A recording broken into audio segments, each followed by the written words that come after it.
আমরা আমাদের জীবন যতদিন থাকবে জি ক্যাপিটাল করতাম এই কথাটা বলবো না, জি ক্যাপিটাল করি এই কথাটা সবসময় বলবো। এটাই বলবো। Thank you all.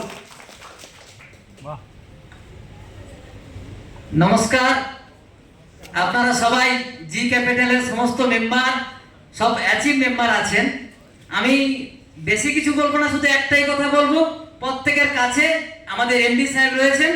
আপনারা আগামী দিনে এই মঞ্চটা একইভাবে আপনারা এই উপহারটি স্যারের কাছ থেকে নেবেন, এইটুকু আশা করি। আগামী 2 মাসের মধ্যে স্যার একটি ট্যুর দেবে, সেই জায়গাটা আপনারা প্রত্যেকেই অ্যাচিভ করবেন, আর কিছু বলবো না।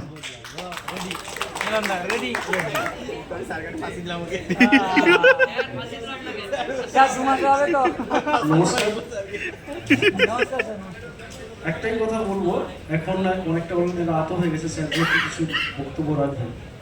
একটাই কথা বলবো, আমাদের টিমের উপর থেকে আজকে বিশ্বজিৎ বাবু আমার লাস্ট 3 দিনের একটা অ্যাচিভমেন্ট ছিল। ইভেন আজকে রাধাকিশোর বাবু আমার টিমে মিটিংয়ে উপস্থিত ছিলেন, যেটা আমার ভীষণ কষ্টও লেগেছে। স্যার বলেছেন লাস্টে একটা সংগঠন থেকে উঠে এসেছি, অনেক কষ্ট আছে, তো আগামী দিনে এই কোম্পানিটাকে আবার কিভাবে দাঁড় করানো যাবে, ইভেন আমরা কতটা নিজেদের মধ্যে কি ক্ষমতা আছে তার বহিঃপ্রকাশ কিন্তু আগামী 15 দিনের মধ্যেই কিন্তু আমরা অবশ্যই দেখাবো। ধন্যবাদ সবাইকে। আগামী দিনে আবার বড় কিছু দিয়ে খেলা হবে, সেই খেলা কিন্তু শেষ হয়নি, আবার খেলা হবে। ধন্যবাদ। খেলা হবে, মেলা হবে। Good evening.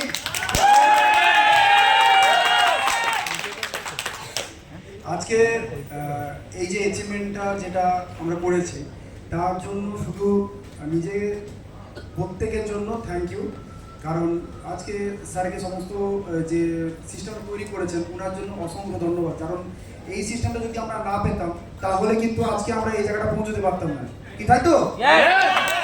তার জন্য স্যারের জন্য একটা বিগ ক্ল্যাপ প্লিজ। এই অ্যাচিভমেন্টের পিছনে যার সবথেকে বেশি অবদান আছে, দাদা বললে একদম বেটার হবে, স্যার বলাটা ভালো হবে না, হৃদয় দা প্লাস আমার টিমের হার্ডওয়ার্ক। আমি চাই যে প্রত্যেকের জন্য একটা বিগ ক্ল্যাপ অল।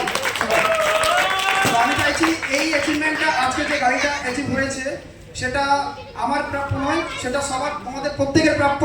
প্রত্যেকটা মিটিং, প্রত্যেকটা এনি প্রোগ্রাম, এনি জায়গায় আমার গাড়িটায় তোমাদের সমস্ত জায়গায় কাজে লাগবে। নেক্সট অ্যাচিভমেন্ট সবার কাছে